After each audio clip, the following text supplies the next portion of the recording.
இன்றைக்கு நம்ம ஒரு முக்கியமான டாபிக்கை பற்றி தான் கதைக்க போறோம். எதுவுமே கேள்விப்பட்ட உடனே எனக்கே ஒரு மாதிரி போயிடுச்சு. இப்படி எல்லாம் நடக்குமா, இப்படி எல்லாம் செய்வாங்களா, இந்த மாதிரி ஒரு ஃபீல் வந்துச்சு. பட் இதை பற்றி எல்லாரும் தெரியப்படுத்தணும். இதை தெரியப்படுத்தி சொசைட்டில ஒரு அவேர்னஸ் ஏற்படுத்தணும்ன்றத தான் இதை பற்றி கதைக்க வரேன். மனுஷன் ஒரு காசுக்காண்டி இவ்வளவு கேவலமெல்லாம் நடப்பானா, இப்படி எல்லாம் செயற்படுவானா இந்த மாதிரி நம்ம நாட்டு சுச்சுவேஷன். முதல் சொல்லுவாங்க ஒரு பெண்ணால இரவையில ரோட்ல போயிடலாம் கடத்திடுவாங்க பாதுகாப்பு இல்லைன்னு சொல்லுவாங்க. ஆனா இப்ப உண்மையா நம்ம நாட்டு சுச்சுவேஷன் ஒரு பெண்ணால காலையிலேயே ரோட்ல போயிடலாம் நடக்குது. அப்படி எல்லாம் மாறிக்கொண்டு வருகிறது. இப்ப காசுக்காக மனுஷன் என்ன செய்யலுமோ அவ்வளவும் செய்யற நிலைமைக்கு போய்த்தான். அப்படி நாடு மாறிக்கொண்டு வருகிறது. மட்டக்களப்புல ஒரு பெண் அவரோட குழந்தையும் போக்குல சில ஆட்கள் என்ன செஞ்சாங்கன்னா அந்த பெண்ணையும் குழந்தையும் கடத்திக்காங்க. ஒரு கிணத்துக்குள்ள தூக்கி போட்டிக்காங்க. கிணத்துக்குள்ள தூக்கி போட்ட உடனே கிணத்துக்குள்ள தூக்கி போட்டு போயிருக்காங்க. அதுக்கு பிறகு அந்த ஊர் மக்கள் போலீஸுக்கு அறிவிச்சு அந்த பெண்ணை காப்பாத்திருக்காங்க. நீங்க சில நினைக்கலாம் இது இப்படி கடத்தல் நம்ம நாட்டுல நடக்குது தானே, யூஸ்வல் தானே. ஓ, நம்ம நாட்டுல இந்த கடத்தல் எல்லாம் யூஸ்வல் தான், இப்ப நடந்து கொண்டு இருக்கும். பட் இதுல நிறைய மிஸ்ட்ரி அண்ட் சந்தேகங்கள் நிலவுது. இதுல பின்னணி என்ன, இப்படி என்ன எப்படி நடந்துச்சு, இதை பற்றி தான் ஃபுல்லா டீட்டெயிலா பார்க்க போறோம். அதுக்கு முதல் வணக்கம் வியூவர்ஸ், நான் உங்கள் மிஸ்டர் ஹாரிஸ். இது சம்பந்தமான informative videos, current updates, analysis இந்த மிஸ்டர் ஹாரிஸ் யூடியூப் சேனலை சப்ஸ்கிரைப் பண்ணிக்கொள்ளுங்க. அதோட பெல் ஐக்கனையும் கிளிக் பண்ணி ஆல் ஆப்ஷன்ல வச்சுக்கொள்ளுங்க. அப்ப இந்த வீடியோஸ் உங்க நோட்டிஃபிகேஷன் வந்து வந்திருக்கும். நீ யாரும் பர்சனல் ஃபாலோ வந்து நினைச்சா இன்ஸ்டாகிராம், ஃபேஸ்புக், டிக்டாக் பேஜஸ்ல மிஸ்டர் ஹாரிஸை ஃபாலோ பண்ணிக்கொள்ளுங்க. வாங்க ஃபுல் வீடியோக்குள்ள போகலாம்.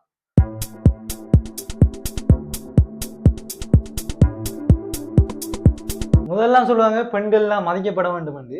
பட் இப்ப பெண்கள்லாம் கடத்தப்பட வேண்டும் என்ற மாதிரி நம்ம நாட்டு சுச்சுவேஷன் ஃபுல்லா மாறுது. அப்படித்தான் இந்த சம்பவம் எல்லாம் நடந்து கொண்டிருக்கு. மார்ச் 20ஆம் தேதி மட்டக்களப்பு கொக்கடிச்சோல போலீஸ் பிரிவுக்குட்பட்ட தாந்தாமலை நெல்லிக்காடு என்ற ஒரு பகுதியில, ஒரு வயல் பகுதியில ஒரு பாலடைஞ்ச கிணறு ஒன்று இருக்கு. அந்த பாலடைஞ்ச கிணறு ஒரு ஆள் நடமாட்டம் இல்லாத ஒரு இடத்துல இருக்கு. இந்த மட்டக்களப்புல வாழ்றாங்க தெரியும். மட்டக்களப்பை ரெண்டால் பிரிப்பாங்க. ஒன்று எழுவாங்கர, அடுத்து படுவாங்கர. எழுவாங்கரன்றது சூரியன் உதிக்கிற பிரதேசம், படுவாங்கரன்றது சூரியன் மறைகிற பிரதேசம். இந்த எழுவாங்கரையோட ஒப்பிடக்குள்ள இந்த படுவாங்கரை கொஞ்சம் கிராமப்புறமாக காணப்படுது. ஏன்னா அங்க நிறைய விவசாயம், தோட்டம், மந்தை வளர்ப்பு செய்யறால கொஞ்சம் ஒரு கிராம சைட்டா காணப்படுது. சொல்ல போனா மட்டக்களப்போட ஒரு விவசாய பூமியை இந்த படுவாங்கரையை சொல்லிக் கொள்ளலாம். அப்ப இப்படி இருக்கிறால அங்க வாழ்ற சனம் கொஞ்சம் தள்ளி தள்ளி தான் வாழுது. ஒரு இடவசதி விட்டு கொஞ்சம் தள்ளி தள்ளி வாழுது. அப்படி ஒரு சைட் தான் இந்த நெல்லிக்காடு. இந்த நெல்லிக்காடு வயல் பகுதியில அங்க ஆட்கள் இல்லை, ஆளில் நடமாட்டங்கள ஒரு பகுதி. அப்படி இருக்கக்குள்ள இந்த கொக்கொடிஜல பிரதேசத்துல இருந்து இந்த நெல்லிக்காடு வயல் பகுதியால ஒரு ஆள் போய்கொண்டிருக்கார். இப்ப போய்கொண்டிருக்கக்குள்ள இந்த நெல்லிக்காடு வயல் பகுதியில பனங்குழாய் காணப்படுது. இந்த பனங்குழாயில எடுக்கிறதுக்காக இவர் உள்ள போயிருக்காரு. அப்ப போய் எடுக்க போகல அவருக்கு சில சத்தம் கட்டி, சில கத்துற சத்தம், அலற சத்தம் கட்டி. இப்ப சத்தம் கட்டோடனே அவர் உடனே மரங்கள்ல பார்த்திருக்காரு. இப்ப ஒரு ஆள் நம்ம தனியா போறோம்டா சத்தம் கேட்குதுன்னா நம்ம கொஞ்சம் பயப்படுவோம், நர்வஸ் ஆகும். நர்வஸ் ஆகி என்ன உண்டா அங்கேயும் இங்கேயும் பார்ப்போம். இப்ப அவர் என்ன செஞ்சிருக்காருன்னா அந்த மரங்கள்ல பார்த்திருக்காரு. மரத்துல யாரும் தூக்கு போட்டு சித்திக்காங்களோ இல்ல தூங்குறாங்களோ இந்த மாதிரி பார்த்திருக்காரு. அப்ப பார்க்கக்குள்ள மரத்துல ஒன்றும் இல்லை. அப்ப அப்படியே கொஞ்சம் திரும்பி பார்த்திருக்காரு. கிணத்துக்குள்ள இருந்து ஒரு சத்தம் ஒன்று வருது. அப்ப உடனே அவர் கொஞ்சம் பயந்துட்டாரு. பயந்து என்ன செஞ்சிருக்காருன்னா வேற யாரும் நிக்காங்களோ, ரோட்ல யாரும் நின்றா நம்மளும் போய் கூப்பிட்டு வருவோம் இந்த மாதிரி அவரு அந்த இடத்தை விட்டு வெளியே வந்திருக்காரு. வெளியே வந்து கொஞ்சம் தூரம் போயிருக்காரு, ரோட்டால போயிருக்காரு. யாரும் இருந்தா கூப்பிட்டு வருவோம் இந்த மாதிரி. அங்க ரோட்ல ஒருவரும் இல்லை. இப்ப ரோட்ல ஒருவரும் இல்லைன்னு திருப்பி அந்த இடத்துக்கு வந்தீங்க, திருப்பி வந்து இறங்கி நின்றுக்காரு. அப்ப அந்த சத்தம் கேட்டுக்கொண்டு உடனே அவர் பயந்துட்டாரு. பயந்து என்ன செஞ்சிருந்தா அவனோட அத்தானை கொடுத்தியாரு. அவனோட அத்தானை கொடுத்து இப்படி ஒரு சத்தம் கேட்குது வாங்க இந்த மாதிரி சொல்லியாரு. உடனே அவனோட அத்தான் அவரோட மச்சானையும் கூட்டிட்டு நினைஞ்சிக்காங்க அந்த இடத்துக்கு வந்தீங்க. இடத்துக்கு வந்தோடனே 3 பேரும் சேர்ந்து நினைஞ்சிக்காங்க இந்த பாலடைஞ்ச கிணத்துக்குள்ள எட்டி பார்த்திக்காங்க. இந்த பாலடைஞ்ச கிணத்துக்குள்ள எட்டி பார்த்தவர் தான் உண்மையாவே ஒரு கஷ்டமான சம்பவம். இந்த பாலடைஞ்ச கிணத்துக்குள்ள இருந்து ஒரு பெண் ஒரு கழுத்தளவு தண்ணியில கிணத்துக்குள்ள உயிருக்கு போராடி கொண்டு இருந்திக்காவோ. உடனே இவங்க என்ன செஞ்சாங்கன்னா பார்த்த உடனே போலீஸுக்கு கோலிச்சிங்க. 119க்கு போடிச்சு போலீஸை கூப்பிட்டீங்க. போலீஸ் வந்து ஸ்பொட்டுக்கு வந்து என்ன செஞ்சாங்கன்னா இந்த பெண்ணை என்ன செஞ்சாங்கன்னா கைத்தை கட்டி அவைய வெளியே எடுத்திக்காங்க. வெளியே எடுத்த உடனே அவைய ஹாஸ்பிட்டலுக்கு அனுப்பிக்காங்க. கிணத்துக்குள்ள தூக்கி போட்டு விட்டாங்க. கிணறு எவ்வளவு ஆழமா இருந்திருக்கும், அதுக்குள்ள எவ்வளவு கஷ்டப்பட்டு இருப்பாங்க. அந்த கிணத்துல இருந்து வெளிவர முடியாத ஒரு சுச்சுவேஷன்ல இருந்து இருப்பாங்க. இப்ப தொடர்ச்சியா நிறைய நேரம் மணித்தியால கணக்கா கத்திரிக்காவு. இப்ப நம்ம சும்மா நீங்களே யோசிச்சு பாருங்க, நம்மளால தொடர்ச்சியா சத்தம் போட்டு கத்தையலாம். கத்தணும்னா நமக்கு தொண்டை வலிக்க தொடங்கிடும். நம்மளே கொஞ்ச நேரத்தால சைலண்ட் ஆயிரும். ஆனா அவட உயிரை காப்பாற்றணும்ன்றக்காண்டி நிறைய மணித்தியால கணக்கா சத்தம் போட்டு கத்துக்கொண்டு இருந்திக்காவு. எல்லாமே அவட உயிரை எப்படியாவது காப்பாற்றணும் என்ற ஒரு மைண்ட் செட் மட்டும்தான். அந்த டைம்ல அவட மைண்ட்ல ஒரே ஒரு விஷயம் மட்டும் தான் ஓடிக்கொண்டிருந்தீங்க. நம்மளை யாரும் காப்பாற்ற மாட்டாங்களான்ற ஒரு ஏக்கம் மட்டும்தான் அவட மைண்டுக்கு ஓடிக்கொண்டிருந்தீங்க. அடுத்து இந்த மக்கள் வந்து பார்த்த உடனே கிணத்தை பார்த்த உடனே தான் அவைக்கு ஒரு நம்பிக்கை வந்திருக்கு, நம்ம காப்பாற்றப்பட்டு தான் இந்த மாதிரி ஒரு மைண்ட் செட் வந்திருக்கு. இந்த கடத்தல்காரர்கள் ஏன் இந்த கிணத்தை சூஸ் பண்றாங்க, இந்த ஆள் நடமாட்டம் இல்லாத ஒரு பாலடைஞ்ச கிணத்தை ஏன் சூஸ் பண்றாங்க, எவிடன்ஸை மறைக்கிறதுக்கு, பொடியை ஹைட் பண்றதுக்கு, இப்படி ரீசனுக்காக தான் இந்த கடத்தல்காரர்கள் இந்த கிணத்தை சூஸ் பண்றாங்க. நான் இப்ப இந்த வீடியோக்குள்ள மார்ச் 22 சரியா டைம் 9 மணி இதுவரையும் கிடைச்ச அப்டேட்ஸை வச்சுக்கொண்டு நான் இந்த இன்ஃபர்மேஷனை நான் உங்களுக்கு சொல்றேன். இப்போ வரைக்கும் இந்த விசாரணை நடந்து கொண்டு இருக்கு. ஸோ இன்னும் தகவல்கள் வரலாம். சம்டைம்ஸ் தகவல் சேஞ்ச் ஆகிறதுக்கும் சான்சஸ் இருக்கு. இதுவரைக்கும் கிடைச்ச அப்டேட்ஸை வச்சுக்கொண்டு நான் உங்களுக்கு இந்த இன்ஃபர்மேஷனை சொல்றேன். இந்த சம்பவம் நடந்த ஒரு போலீஸ் சிசிடிவியை செக் பண்ணிக்காங்க. சிசிடிவில இருந்து நிறைய தகவல் கிடைக்கப்பட்டிருக்கு. இந்த கடத்தல் வந்தவருடைய ஆட்டோ, இந்த கடத்தல் வந்தவருடைய பெண், அவங்க பற்றிய தகவல் கிடைக்கப்பட்டிருக்கு. இந்த கடத்தல் வந்தவருடைய பெண் பற்றிய தகவல் கிடைக்கப்பட்ட உடனே அந்த பெண்ணை பற்றி உடனே விசாரிச்சிருக்காங்க. விசாரணை செஞ்சு அந்த பெண்ணை உடனே கண்டுபிடிச்சிட்டாங்க. கண்டுபிடிச்சதுல இருந்து நிறைய விஷயம் வெளியே வந்துச்சு. அந்த பெண்ட வயது 26 வயது. அந்த பெண் விசாரிச்சதுல இருந்து அவரோட கணவரை அரெஸ்ட் பண்ணிக்காங்க. அந்த அவர கணவருக்கு 34 வயது. கணவர தம்பியையும் அரெஸ்ட் பண்ணிக்காங்க. அவருக்கு 22 வயது. இவங்க 3 பேரும் முக்கியமான தொடர்புடைய இந்த கடத்தல முக்கியமான தொடர்புடைய 3 பேரும் இவங்க தான். அதுக்கு மேல அதிகமா 2 நகைக்கடை உரிமையாளர்களை அரெஸ்ட் பண்ணிக்காங்க. இவங்களை சந்தேகத்தின் பேர்ல அரெஸ்ட் பண்ணிக்காங்க. இப்ப தற்போது வரைக்கும் மொத்தமா 5 பேரை இந்த இந்த கேஸ்ல அரெஸ்ட் பண்ணிக்காங்க. இந்த கடத்தல் டீம்கிட்ட இருந்து ஆட்டோ, கார், மோட்டார் பைக் இவ்வளத்தையும் பறிமுதல் செஞ்சுக்காங்க. அந்த கடத்தப்பட்ட பெண்ணை பற்றி பார்த்தோம்னா இவட வயது 27 வயது. பேர் கோனார் ரனுஷ்கா. இவைக்கு கல்யாணம் கட்டி 2.5 வயது குழந்தையும் இருக்கு. இவ கொஞ்ச காலத்துக்கு முந்தி அவட குழந்தை நகையை அடகு வச்சிருக்காவு. அந்த அடகை மீட்டெடுக்கிறதுக்காக வெட்டிக்கிற டவுனுக்கு போறதுக்கு இருந்திக்காவு. ஸோ அவ மௌனதீவுல வெயிட் பண்ணி கொண்டு இருந்திக்காவு. வெயிட் பண்ணி கொண்டு இருந்த டைம்ல இந்த கடத்தல் டீம் ஆட்டோல உள்ள வந்துருக்கு. ஆட்டோல வந்து கொண்டிருக்கக்குள்ள இவ நிக்கிறத பார்த்திருக்காங்க. நிக்கிறத பார்த்த உடனே ஆட்டோ ஸ்டெப் பண்ணி எங்க போய் போறீங்க இந்த மாதிரி கேட்டிக்காங்க. எங்க போறோம் இங்க கேட்ட உடனே இவ சொல்லிக்காவோ நான் வெட்டிக்கிற டவுனுக்கு போறேன் இந்த மாதிரி சொல்லிக்காவோ. அப்ப நாங்கள் மங்கலாம் போறோம், நீங்கள் வாங்க இந்த மாதிரி இந்த கடத்த டீம் சொல்லி. அப்ப உடனே இவன் சொல்லிக்காவோ என்னட்டு ஆட்டோல வர அளவுக்கு நான் காசு இல்லை, நான் பஸ்லயே போறேன் இந்த மாதிரி சொல்லிக்காவோ. அப்ப உடனே இவங்க சொல்லிக்காங்க இல்ல எங்களுக்கு அவ்வளவு காசுல தேவையில்லை, எங்களுக்கு குறைய காசு இருந்தா போதும் வாங்க போவோம்னு சொல்லு.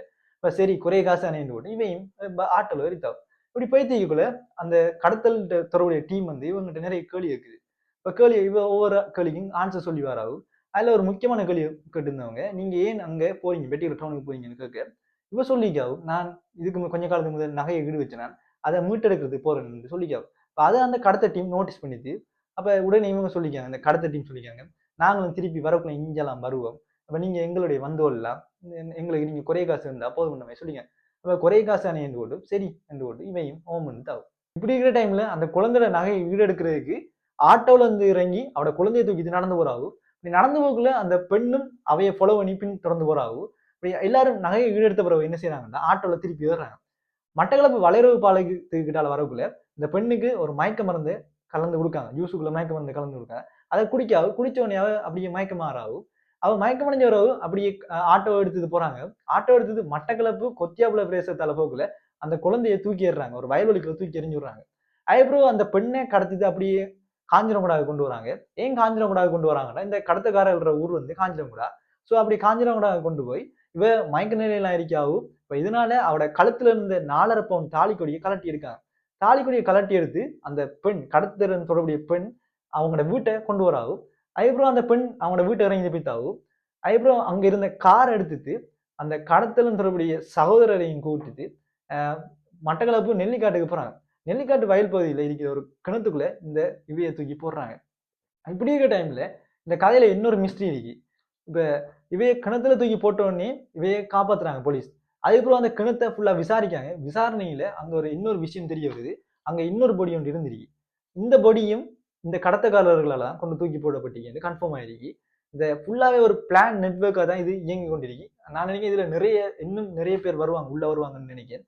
இன்னும் போக போக தான் எல்லாம் தெரிய வரும். அந்த பொடி ஒரு கனகாலத்துக்கு முந்தைய ஒரு போன மாதம் வெள்ளாவளி பிரதேசத்துல ஒரு பெண் வெள்ளாவளியில இருந்து களுவாஞ்சிக்குடிக்கு ஹாஸ்பிட்டலுக்கு போயிருக்காவும். ஹாஸ்பிட்டலுக்கு போயிட்டு வார வழியில அந்த பெண்ணை கடத்தி அவட நகையை கொள்ளையடிச்சு அந்த பெண்ணையும் தூக்கி அந்த கிணத்துக்குள்ள தூக்கி போட்டிருக்காங்க. அந்த பெண் இப்ப உயிரோட இல்ல, செத்து போய்த்தவ. அவட பொடி தான் இப்ப அந்த கிணத்துக்குள்ள கிடைக்கப்பட்டிருக்கு. சொல்ல போனா நாட்டுல எல்லாமே ஒரு ஒரு பணத்துக்காக நடந்து கொண்டிருக்கு. பணத்துக்காக மனுஷன் என்ன செய்யலாம்ன்ற சிச்சுவேஷன் இப்ப தற்போது வந்துச்சு நம்ம நாட்டுக்குள்ளே. ஸோ பெண்கள் எல்லாம் கவனமா இருங்க. பெண்கள் வெளியில போகல உங்களோட நகைகளை போடுறதை தவிர்த்து கொள்ளுங்க. 7 மண்டளவு சேஃபா இருங்க. அடுத்தது யாரும் தெரியாத தார சாப்பாடுகளை வாங்குறத முற்றாக தவிர்த்து கொள்ளுங்க. எல்லாருமே கவனமா இருந்து கொள்ளுங்க. அடுத்தது பெண்களோட சேஃப்டி.